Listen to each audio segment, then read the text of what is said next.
Hi guys! Welcome to my channel. It's Maricel again. Sasabihin ko sa inyo yung affidavit about dun sa OBAP, sa PIAC na application. Yung sa affidavit po kasi is yung sa left side po sa taas, sa first page, is may nakalagay doon na Republic of the Philippines, tapos may guhit, tapos SS. Yun po ay yung magnonotaryo po na abogado ang maglalagay po nun. Ibig sabihin, yung kung saan pong lugar yun na notaryo, yun po yung lugar na ilalagay doon. I-stamp po yun ng attorney na nonotaryo ng payment. Tapos doon po sa third page, yun na po yung fill upan po ng abogado.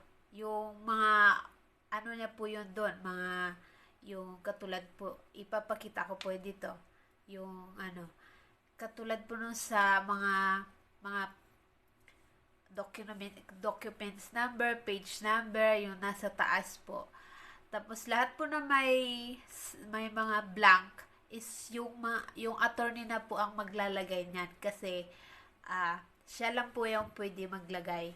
Kaya yung sinasabi nga po, papanotaryo kasi ida-dry seal pa po yan. After po yan ma-dry seal, manotaryo, i-upload, pagkatapos po yan, kasi yan lang po yung last na application para ma-upload, para ma-pass po yung application. Yan po yung mga papel na kailangan na importanteng na mailagay sa application para mai-submit nyo na yung application nyo. At after nyan, mag-aantay na lang po kayo ng result.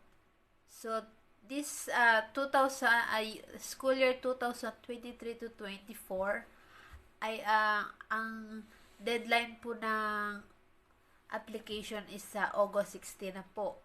So, kailangan bago po mag-August 16, maipasa na po yun. Yung mga affidavit na kailangan i-notaryo. Ilalagay ko po, ito po yung mga kailangan inotaryo ng attorney. Kailangan po maayos po yung mga nakalagay nyo dyan na detalye about sa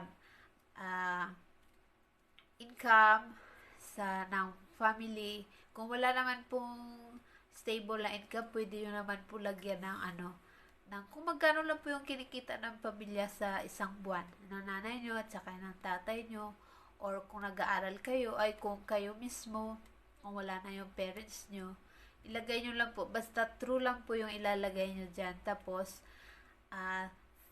third page, attorney nyo na po yung marami naman po pwede magpanotaryo dyan sa City Hall or sa LTO. Basta po may mga attorney. Sila po alam na nila kung paano po yan lagay. Kung ano po yung ilalagay dyan. Thank you po. Please, don't forget to subscribe and hit the bell button para ma-notify po kayo pag may bago po akong video. Salamat po.